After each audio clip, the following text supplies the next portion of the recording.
Hi guys, I'm Kat. And I'm Emma. And thank you for joining us. Welcome back to the Dead Parent Club podcast.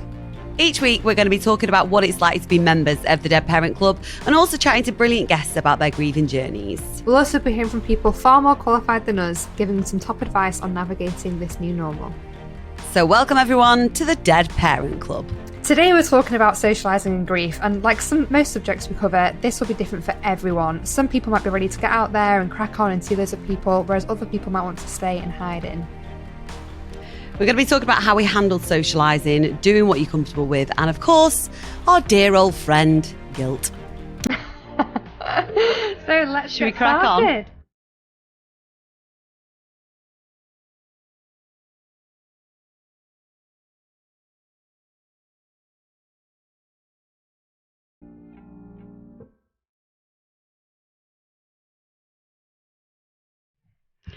Oh, this one is an absolute minefield, isn't it? Because you cannot avoid socialising. No, you can't. And there does come a time after your parent has died where you end up basically not really having a choice. I think obviously it's been different for the past year or so of people with during COVID and actually not being able to be in those situations whatsoever.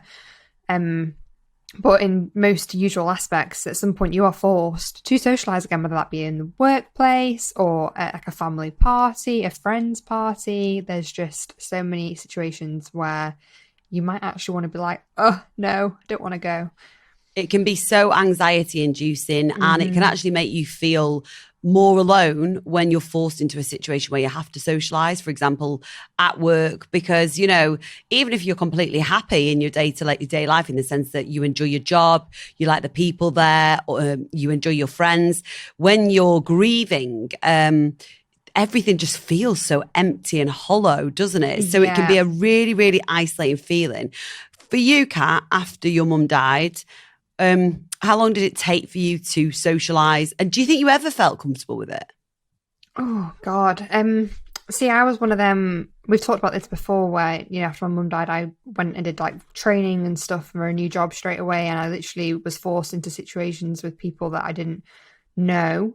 You know, it's so funny actually saying that out loud now has made me think that since my mum has died, I actually have been more comfortable in situations with people that I don't know than with people that I do know. I have less anxiety. Really? I have less anxiety getting forced into a situation where I don't know people than I do going to see people that I do know. It's so odd that, isn't it? Why do you think that is? I'm not sure. I don't know whether it's the ability to be what I want to be when I'm in a room of strangers. Whereas when you're with friends, there's the presumption of who you are. And I don't know whether it's that kind of identity crisis thing when you're grieving. Like, I don't know. But yeah, saying that out loud, that has actually kind of reminded me of that. But I think the months after mum died, I went back to uni and I started a new job. So socialising came pretty natural to me, I think, but it didn't mean that I was comfortable with it. What about you? Was there like a specific event in your head that you kind of remember going to? Obviously, after your mum died, you went to the pub, didn't you? Yeah, so I remember going to the pub and there just being that awkward situation where everyone's like coming over one by one and hugging you and you're like, oh, I just want to be out of here right now. But I, like you, went to uni.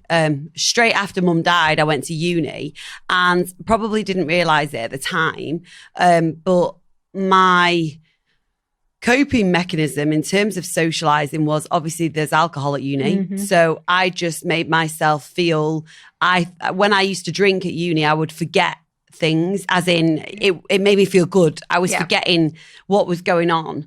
And then the next day, you know, I've always convinced myself I have worse hangovers than everyone else. I'm the same. I do. Oh, I really do. They're just horrendous. Yeah. Like, I look at my friends and I'm like, hang on, like, how are you okay the next day? As in, okay, they've got a bit of a bad head, but I remember being at uni and like, I just want to sob the day after, cry and cry and cry the day after. I'm in a much better place with that now, obviously, because A, because I rarely drink, and B, because you can manage your expectations of how you're going to feel the next day. And you know that with experience, those feelings pass anyway. Yeah. But obviously, right, it's a bit different for me. So I have always forced myself into situations that have made me feel uncomfortable. And I hate feeling uncomfortable. Everybody hates feeling uncomfortable, but I've always made myself do it. I've always told myself, remember, you don't have to do this, but then I've always done it. Yeah.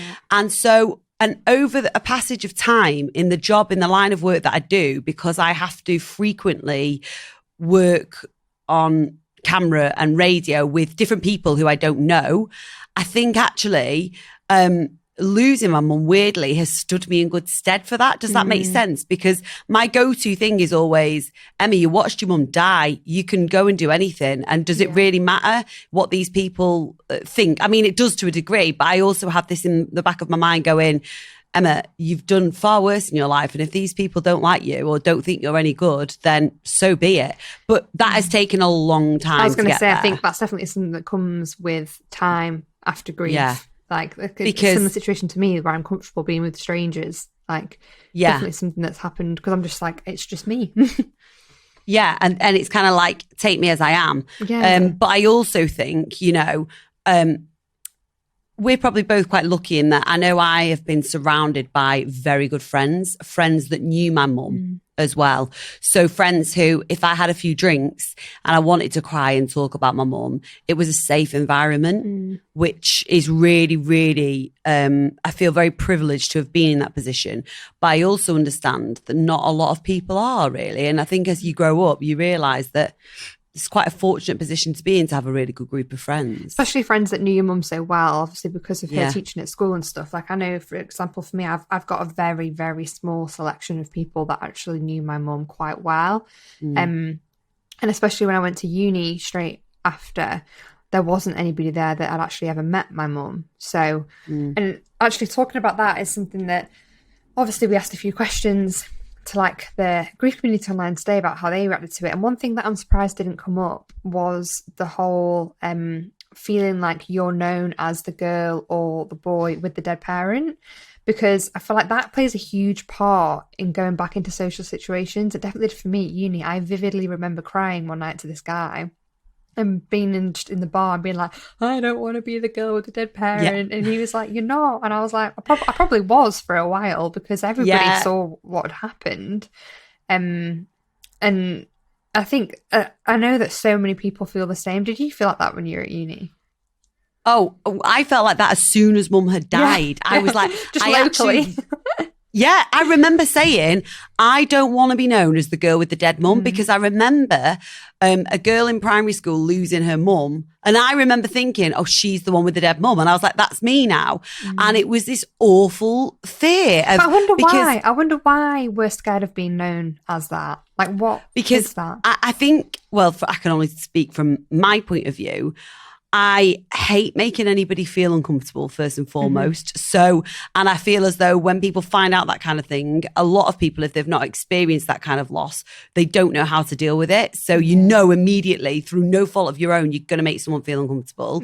Secondly, we don't like, really as human beings, we don't like to be talked about. So I think there's the idea of when I'm not in the room, are they all going, oh, her mum died. Well, how was it? What happened to her? Do we know? How's she coping? And I think third for me, I didn't want to be seen as weak and vulnerable. Yeah. It really plagued me that people might see me as... I think so. I think we feel probably as members of the Dead Parent Club that we really have a point to prove in society, that just because one or both of our parents have been taken from us doesn't mean that we're leading any lesser lives or that we're not as strong and courageous as we can be.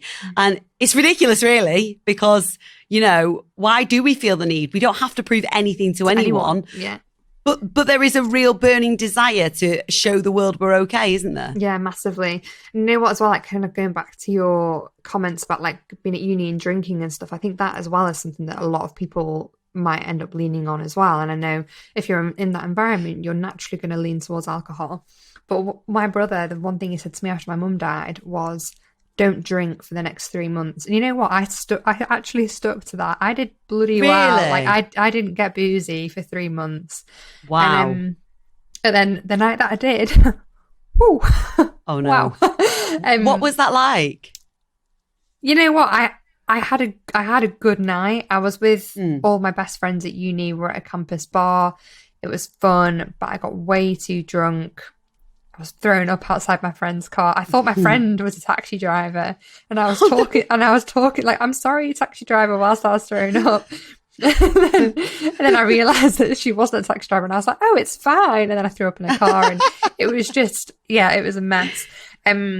But that was kind of then the start of my kind of bad relationship with alcohol a little bit. I think no matter how long you don't drink for after a parent dies, you do end up leaning on it. It's a bit of a crutch. It's a bit of a way to feel better, let loose. Of course it is. Have fun. It's when you are dealing with such a loss, you want escapism. You want something that's going to take you away from that pain.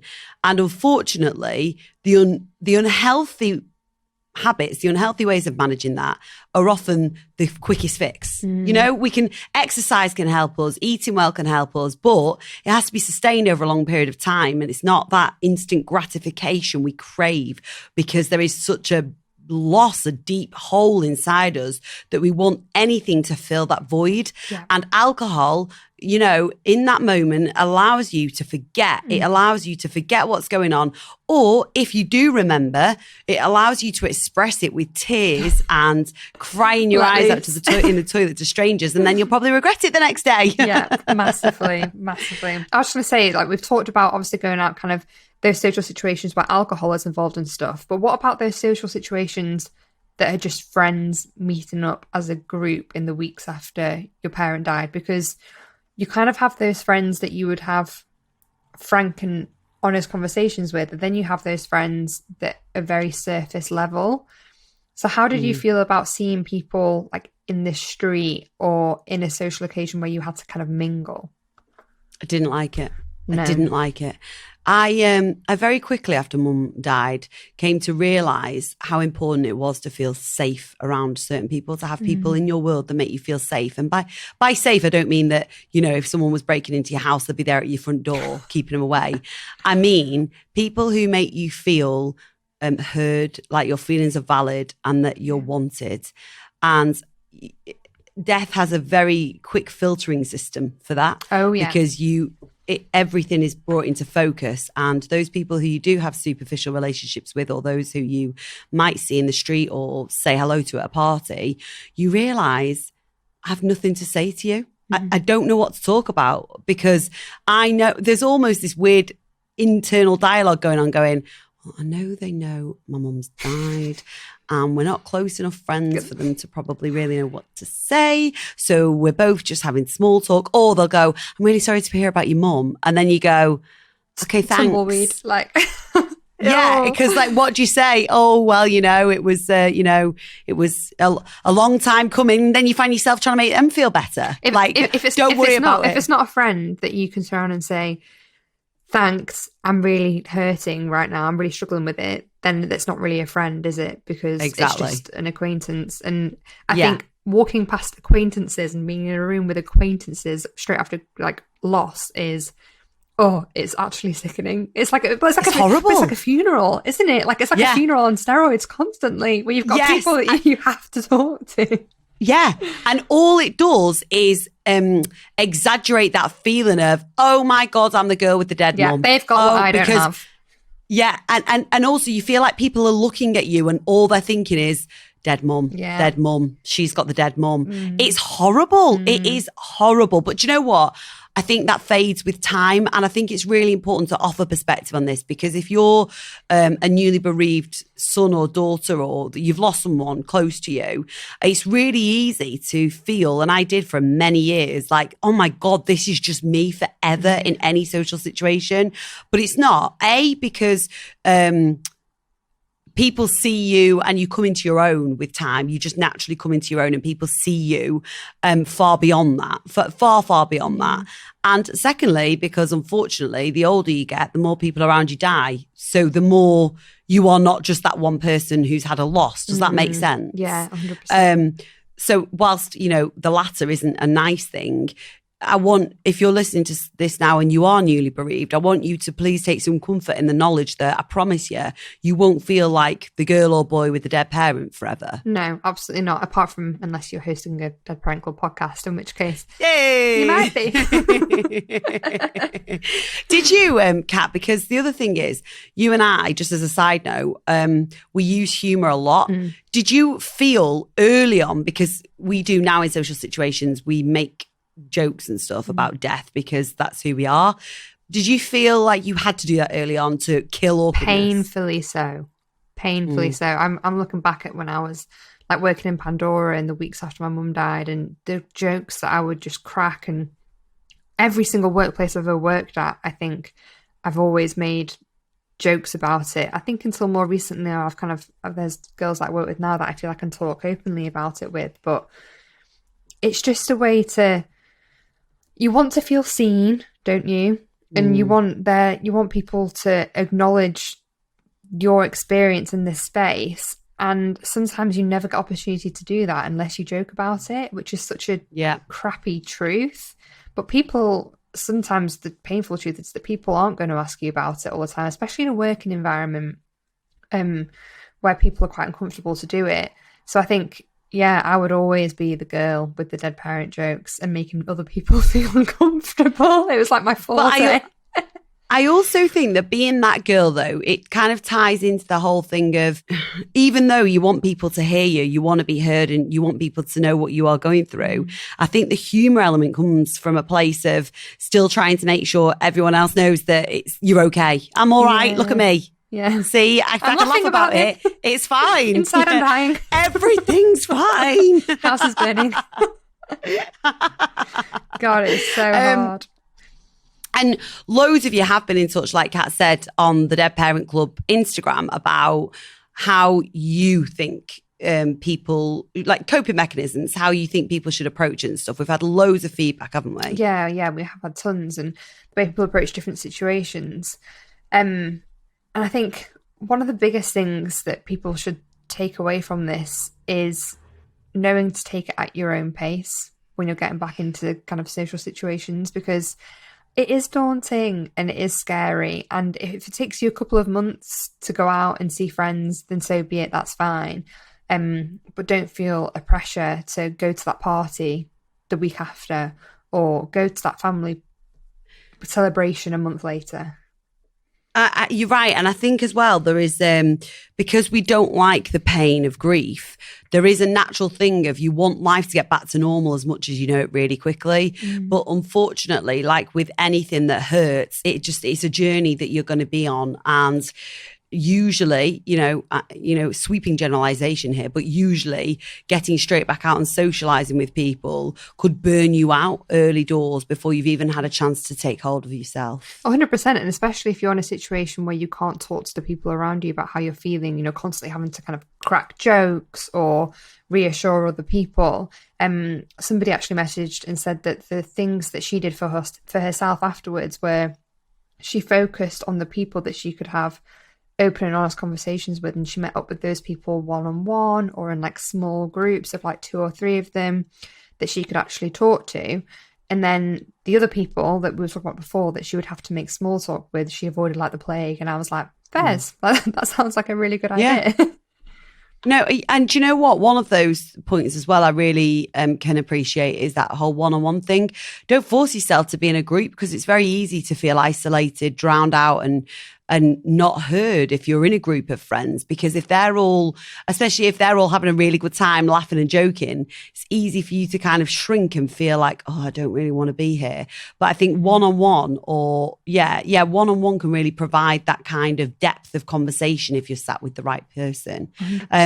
Also, people have said it's okay to cancel. Do you know what? The older I've got, the more of an advocate I am of this, because actually, when I think of my friends, and I think we all have friends who we know, some that struggle with anxiety and some that don't like certain social situations, the respect I have for my friends that can say, and actually the joy I feel that they feel safe enough to be honest with me, that have said, I can't come because of my anxiety. It's going to be too much for me, this. Thank you. Thank you for your honesty, because do you know what? You are only, if you lie and say to people, oh, so-and-so, I can't make it because so-and-so, this has come up and I've got to do this. You're only hurting yourself, because no one's going to know how you truly feel. So no one can help you. And also you've got to then try and cover a lie about why you couldn't make it. Honesty in that situation is always the best policy. And if the person that you're being honest with doesn't understand or appreciate that, you really don't want to be going out with them anyway. 100%. And I think the important thing there is to never feel guilty about doing that as well. But another thing, actually, when it comes to guilt, something that we didn't cover before, and I think is really important to cover, is the guilt that we feel when we do start going out and seeing family again, and going to family celebrations and seeing friends and all those things that our parent is now missing out on. Because I know a lot of people brought that up and feeling like when they were going out, and you know, there's moments when you're laughing with friends or with family and you think, oh my God, they should be here, they would have really loved this. I think even now for me, 5 years later, I'm sat with family and I get that really strong pang of like, it's guilt, but it's also just unbelievable sadness and grief for my mum. It's an ache, isn't it? It's a real ache, and not, you know, I don't actually think that does go away. And I think that's a beautiful thing as well, because you acknowledge the presence of that person. You don't forget that they existed in those situations. And what I really love about me and my family is when we're having those moments together, we are quite comfortable to say like, oh, mum would really love this. And I think sometimes saying that when you're in those situations can make you feel a little bit less guilty or sad that those things are happening without them here. You're right. And what you say about that bit of the feeling never going, that's right. I don't think it ever does. I think because naturally when you're in a situation where you were with that person, so with you, with your family, if you'd have known that in those instances your mum was always there, it's natural that you're going to think of them, and it's natural that that ache is going to arise as a result of that. And all of that as well, it's accepting that that's okay. It's okay to be however many years on. It is okay, because you miss that person. They were a huge part of your life, and they would have loved these social situations. So it's okay to acknowledge that and to say, oh, you know what? It really hurts that they aren't here right now experiencing it. And let's be honest, everyone around the table or on a walk or whatever you're doing, they're all thinking the same. Yeah. So like you said, speak up and say it. And my granddad, he's great at this. He will always say, you know, your mum would have loved this. It would have been lovely to have had your mum here. And I know that, you know, now Nana's passed, it's the same with that. And I think, thank you, Grandad, because you're just shedding light on what everyone's thinking. You say it. And yeah, I think it is important to acknowledge that. Yeah, definitely. I think one of the key takeaways in this is just to know that it does get a little bit easier, doesn't it, as the years go by. And even though, you know, we say that you do change when someone dies, like naturally your personality does change, and some of the things that you might have enjoyed before, like going out and drinking, you might not enjoy that anymore.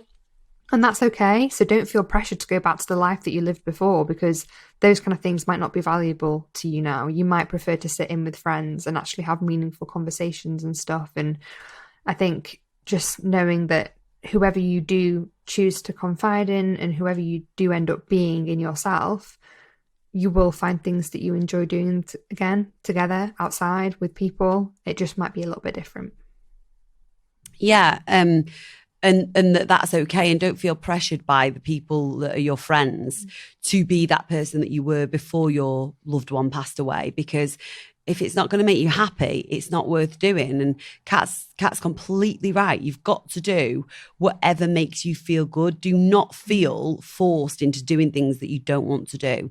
Have you changed the way you socialise since your mum died? Yes, definitely. I think I didn't for a while. I think I was, you know, going out partying and what have you, and crying on pavements about my dead mum and just crying to strangers and weren't we all like acting irresponsibly. But I do think as I've grown up and as I've learned more about myself and my grief and my coping mechanisms, I've realised that going out partying doesn't help me. It doesn't give me any value at all. I would much prefer to organise something a bit more wholesome with my friends and actually have like real conversations and go outside and go walking and stuff. But that is just me. For a lot of people, they might prefer to go out and dance the night away. Like, absolutely, if that's what you want to do and that's what makes you feel good, then that's absolutely fine. And also alcohol is not my friend. Like, even just those hangovers. Do you avoid drinking now? Do you not really drink at all? Hardly at all. I think it depends on the situation. I think if the situation calls for it and I know that it's going to be a good night that I'm going to remember, for me it's that fine line. I get so caught up in it that I don't remember anything the next day, and then what's the point?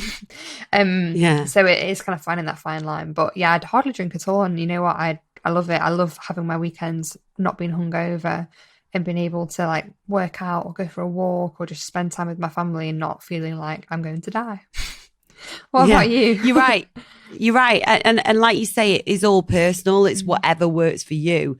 And I'm the same as you, that, you know, I love wholesome things that, you know, what is wholesome? I mean, it's whatever you enjoy, whatever brings you joy, isn't it? But yeah, I love just being around my best friends and just chatting. Laughing. I love, laughter for me is just the best feeling in the world. And that's all I want to do. I want to be around people that make me laugh, who I can have deep conversations with, people who are going to take the mick out of me, because I love that, and who I can take the mick out of, who don't take themselves too seriously. And you know what, as well, you might have experienced this as well, Kat, that I feel as though in terms of socialising, a strange thing happens as you get older, because when you lose someone prematurely, you gain a real depth of empathy that I don't think you're able to have until you've experienced that loss. Yeah. And what I have found is then my best friends, they turn to me quite a lot for help and those deep conversations and for advice with their life. And no one really talks about that element of socializing, but I find that really fulfilling. You know actually for me. Like, I get that. I was on a group chat with some girls from uni a few weeks ago, and we were just having a normal chat, laughing, like, you know, very top level stuff. And then I just sat there and I went, so guys, what's been the hardest thing you've gone through over the past year? What's been happening in your life? And they're all just like, wow, okay, we're going to go there. We're going to do it. I was like, yeah. But it's having those conversations, because they're so important. And sometimes you just need that one person in your friendship group to actually facilitate it. And you being that facilitator, you will have opened up a whole can of worms, and they'll have been talking about things they didn't even realize they needed to talk about, but you'll have helped them feel better. And I think that is a beautiful part of a premature loss.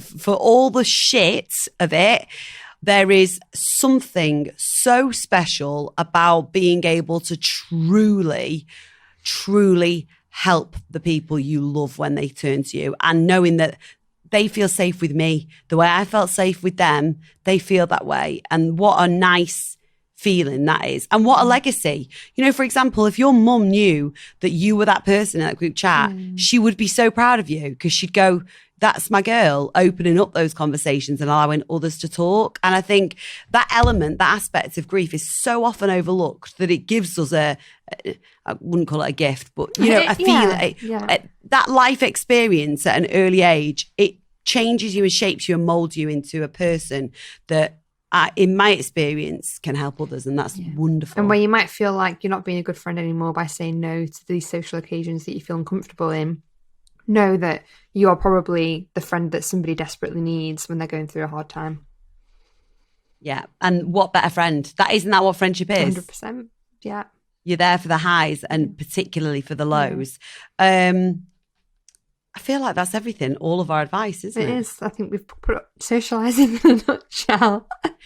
And do you know what, as well? Like, if there's anything else that you could think of, get in touch with us. Or do you know what? Even if you are feeling like you're in that position right now where you're maybe feeling a bit like you're encouraged to go out more than you actually want to, or you don't feel particularly safe in your friendship group, feel free to message us on the Dead Parent Club Instagram or any of the socials, because sometimes just to feel heard and understood is a really good feeling. Yeah, you can always drop us an email at hello@deadparentclub.co.uk.